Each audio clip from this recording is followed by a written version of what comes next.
ce jeune homme débarque. Je n'ai pas qu'on a volé la moto. Il me dit, ce n'est pas besoin de lui dire ça, il savait qu'on devait voler. J'ai dit non. Bon, bref, je n'ai pas pris ça en considération. Bien après que j'ai dit, cet homme, sûrement c'est lui. Sûrement c'est lui. Et j'ai commencé à le haïr.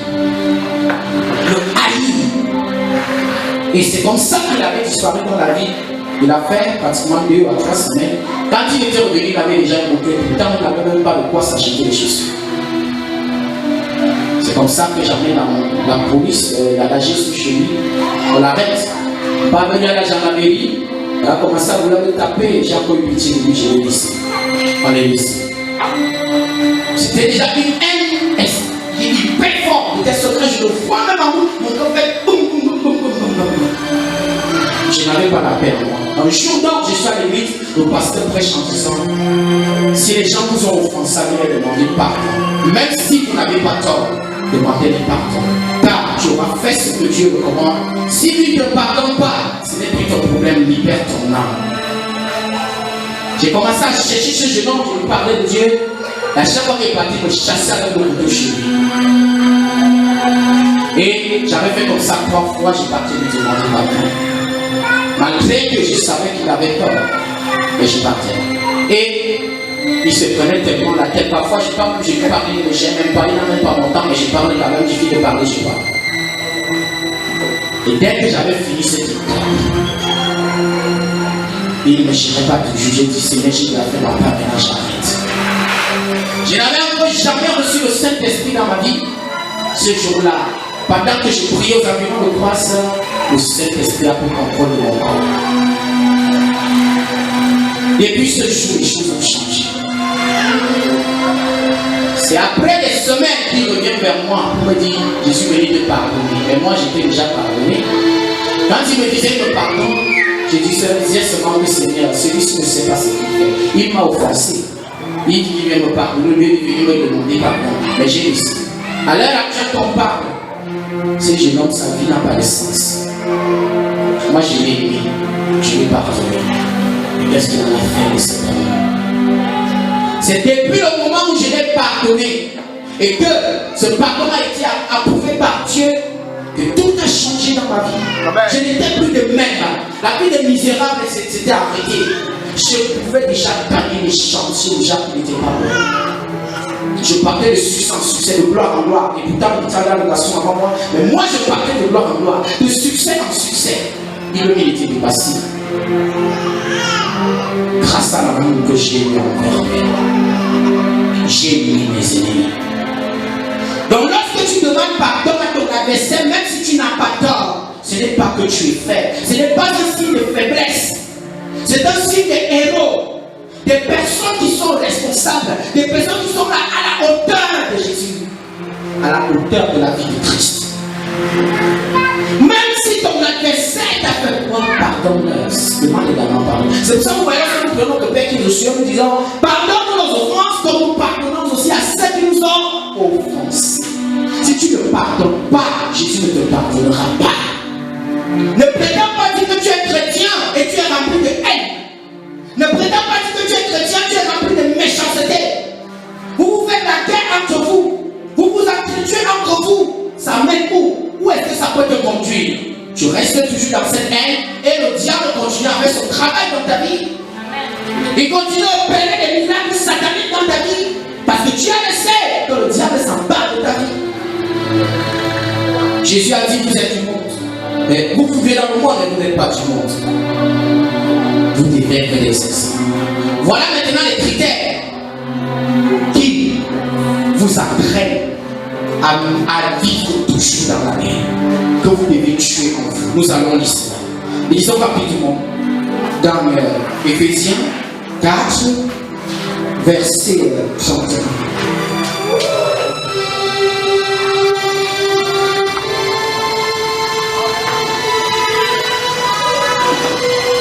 Verset 30 à 31.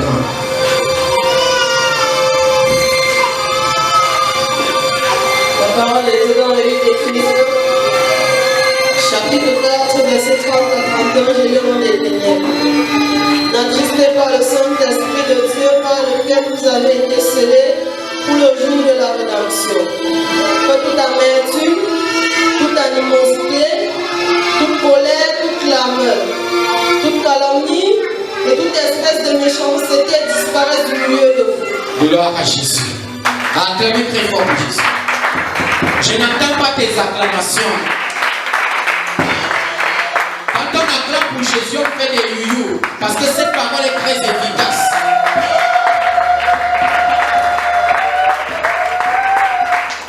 Voici ce que la parole de Dieu dit. N'attristez pas le Saint-Esprit de Dieu, par lequel vous avez été scellés pour le jour de la rédemption. Vous avez suivi que j'ai mon témoignage tout à l'heure, vous avez suivi, j'ai dit, j'avais reçu le Saint-Esprit ce jour-là. C'est de ça que nous parlons. Le Saint-Esprit habite là où il y a l'amour.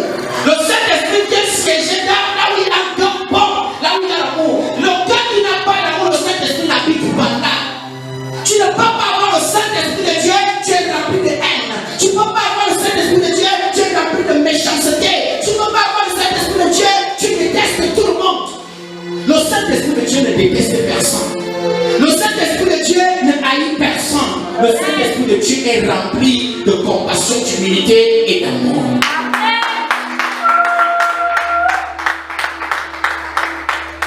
Il dit donc, n'irritez pas le Saint-Esprit de Dieu en vous. Vous qui avez déjà reçu le don du Saint-Esprit, ne tuez pas ce don en vous. Parce que le Saint-Esprit a plusieurs rôles que vous ne saviez pas. Le Saint-Esprit peut vous protéger. Il peut vous apporter la gloire. Il peut vous accorder tout ce qu'il y a de nécessité pour l'homme dans le lieu terrestre et même dans le lieu céleste. C'est une clé très importante pour un chrétien, pour un enfant de Dieu. Et maintenant, qu'est-ce que la parole de Dieu dit? Que toute amertume font quoi? Disparaître du milieu de vous. Nous commençons. Premier tiret. Dis amertume. Tu dois quitter de ma vie. Nous allons d'abord commencer par l'amertume. Qu'est-ce que c'est que l'amertume? Alléluia. Je vais détailler pour ceux qui n'ont pas fait de plus d'études. Dieu est pour tout le monde. Alléluia. Qu'est-ce que c'est que l'amertume? Gloire à Jésus. Alléluia. C'est le regret d'avoir été, gloire à Jésus, le regret d'avoir été quelqu'un.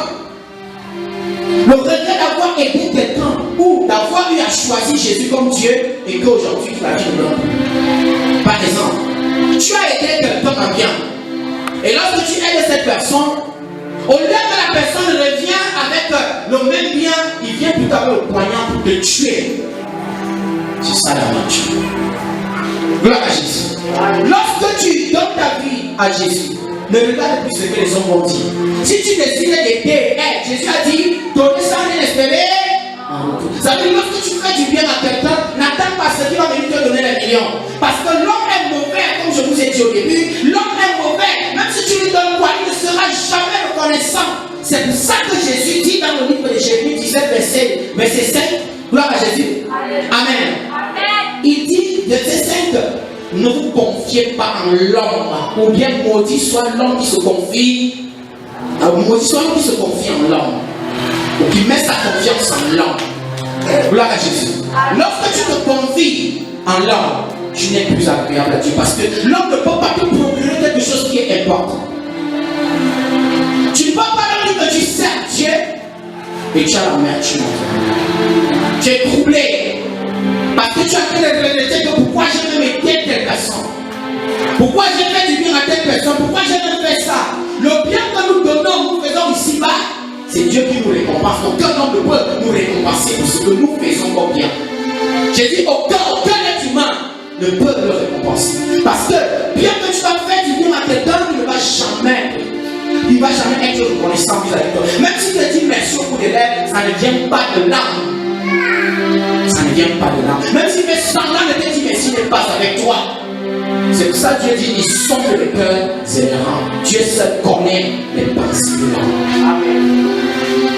Maintenant, de l'autre côté de l'amertume également, c'est de ne pas regretter avoir servi Dieu. Parce que dès le moment où tu as donné ta vie à Jésus, tu as commencé à aider tout le monde. Vous qui avez longtemps souffert des différents types de... Vous qui avez longtemps souffert des différents types de problèmes tels que la maladie, la possession et même des blocages, vous êtes invité à ce grand programme de délivrance tous les vendredis à partir de 17h30 à l'église de Jésus-Christ Seigneur. Jésus-Christ est Sauveur, situé à la première chapelle Mimbouman, après l'entrée du boucher, face à face au réparateur de télé. L'église est pas en bleu, en bas, blanc, en haut, avec 2 photos des Bibles à 60 degrés au-dessus de l'entrée principale de l'église. Pour plus d'informations, appelez 693 42 48 82. Soyez bénis au nom souverain de Jésus-Christ de Nazareth. Pourquoi même j'ai même décidé de suivre? Voilà la vie qui est déjà un peu compliquée. Voilà. Depuis que je suis même suivi là, ma vie ne donne plus, mes activités ne progressent plus. C'est pour ça que Jésus a dit heureux pour celui pour qui je ne serai pas une occasion de chute. Amen. Tu ne dois pas regretter du fait d'avoir choisi Jésus, du fait d'avoir décidé de suivre Jésus. Parce que, mes aimés, nous ne combattons pas pour le siècle présent. C'est pour ça que l'apôtre Paul a parlé ici. Gloire à Jésus. C'est pour ça qu'il a parlé ici, je vais venir. Amen.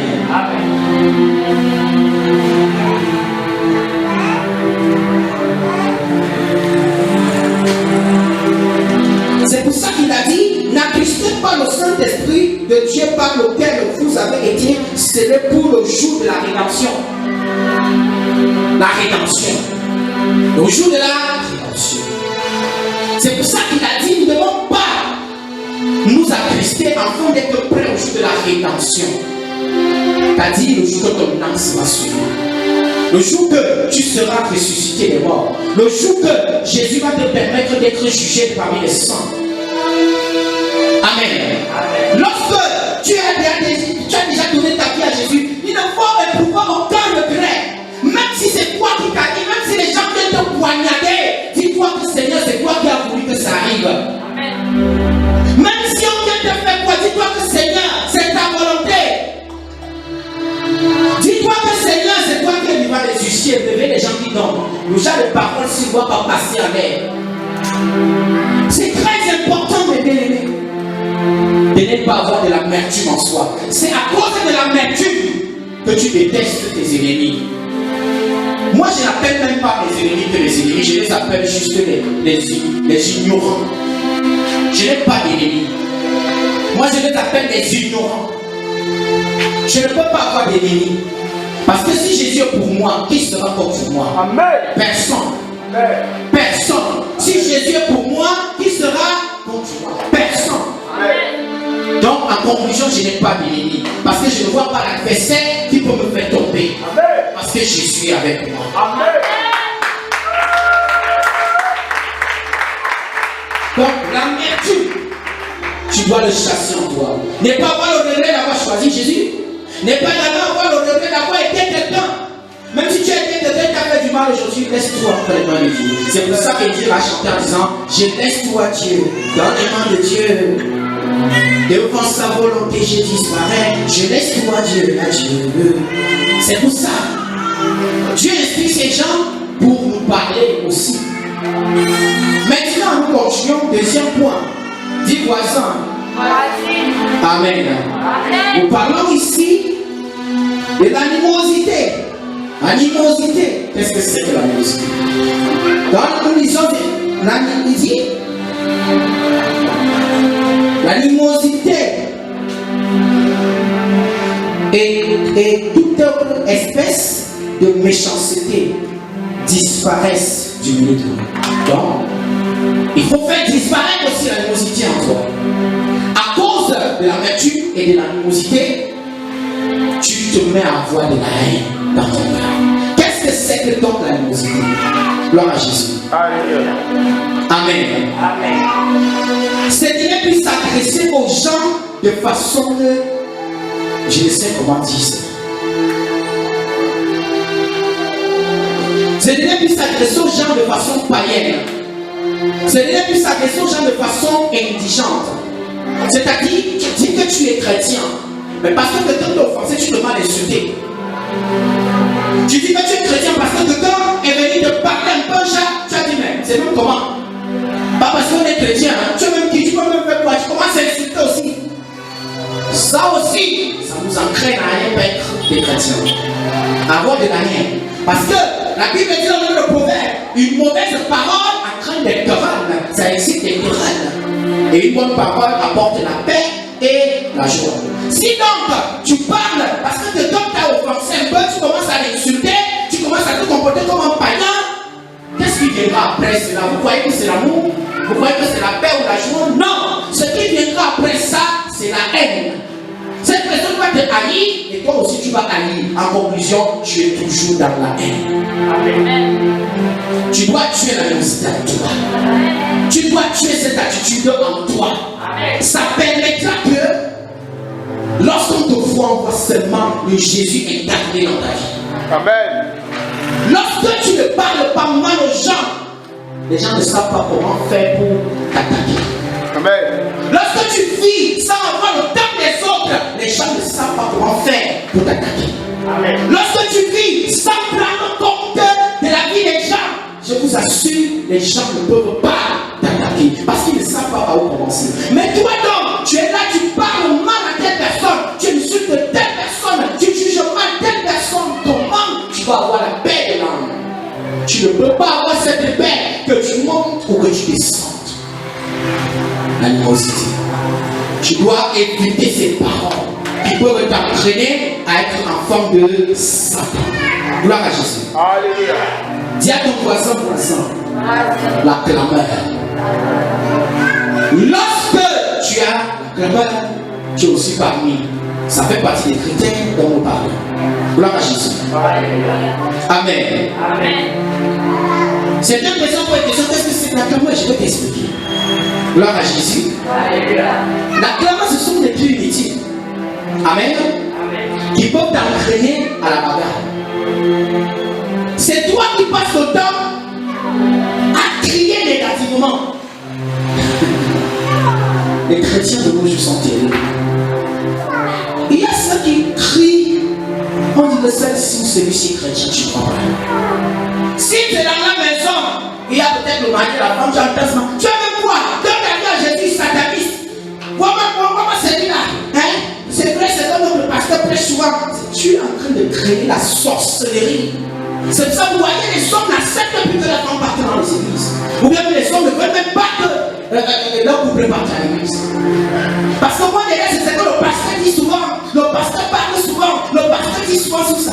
Si tu veux parler à ton mari, tu as besoin de gronder avec des paroles sataniques. Tu grondes ton mari, tu grondes tout le monde. Des paroles qui excitent les oreilles toujours. Toujours en train de prier. Voilà ce qu'il prie. C'est pas parce que tu cries beaucoup que Dieu va t'exaucer. Jésus l'a dit, ce n'est pas le simple fait de trop bavarder dans des multiples paroles que je vais t'exaucer. Non. Lorsque tu as une relation avec ton Dieu, même si tu parles seulement deux mots qui sont en profondeur, Dieu t'a déjà exaucé. Amen. Ce n'est pas parce que tu as un problème que tu as un oh Seigneur, j'envoie le feu, parce que tu sais qu'il est à côté. Il y a pas le feu. Dieu n'entraîne pas ça. Jésus lui-même l'a dit, si quelqu'un veut prier, qu'il entre dans sa chambre, qu'il s'enferme et qu'il prie, son Père qui est dans le secret lui rendra ce qu'il demande.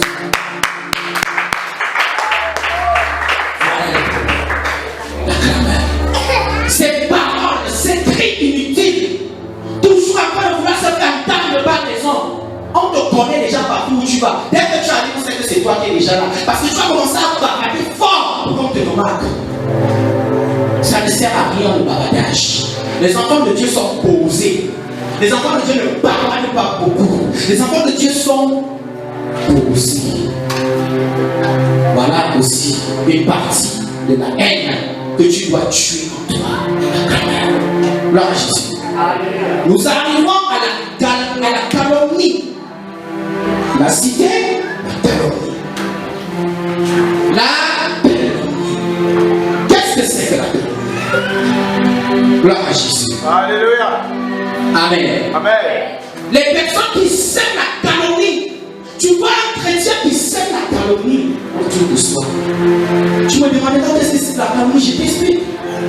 Une personne qui a ce facteur en lui qu'on appelle calomnie, cette personne, c'est quelqu'un qui n'aime pas la paix. En parenthèse, dans cette calomnie, nous voyons Une personne qui raconte des tas de titres. Il est toujours en train de coller les têtes des uns et des autres. Ça lui trouve le plaisir de coller les têtes. Il accuse les gens à tort. Il accuse telle personne à tort. Ce que l'autre n'a pas fait, il dit que toi tu as fait. Ce que l'autre n'a pas eu à faire, il dit que non, lui l'a fait. Il a volé. Dans une maison, tu voles. Tu dis que c'est ton frère qui a volé. Pourtant, c'est toi qui as volé. On tape ton frère, tu es fier. Parce que tu te crois très fort. La calomnie. Tu vois le mari de ta soeur. Tu commences à semer la dysanie. La calomnie. Ah non, j'ai vu ma soeur là. Elle a un autre gars. Toi aussi comme ça. Elle aime toi-même. Parce que tu veux seulement que tout ce gars t'écoute, n'en a pas. Tu vois ton frère, il a un travail. Et tu commences à le saboter dans ce travail. La calomnie. Tu vois ton voisin, il est dans la paix, tu commences à le saboter autour de lui ou autour de toi. C'est la calomnie. Tu vois tes collègues, parce que tu vois son poste ou leur poste, tu commences à semer la calomnie. Donc tu racontes ce qui n'est pas vrai. Non, il ne vient pas au travail, il ne respecte pas les heures de travail, il ne travaille même pas bien. Pourtant, il fait bien son travail. Un enfant de Dieu n'est pas calomnique. Un enfant de Dieu n'a pas cette facteur en soi. Un enfant de Dieu qui a l'amour dans son cœur n'aime pas voir les autres pleurer. Un enfant de Dieu qui a l'amour dans son cœur n'aime pas voir les gens se lamenter. Il aime voir l'amour, il aime voir la paix autour de lui. Il aime voir tous ceux qui sont en joie autour de lui. Amen.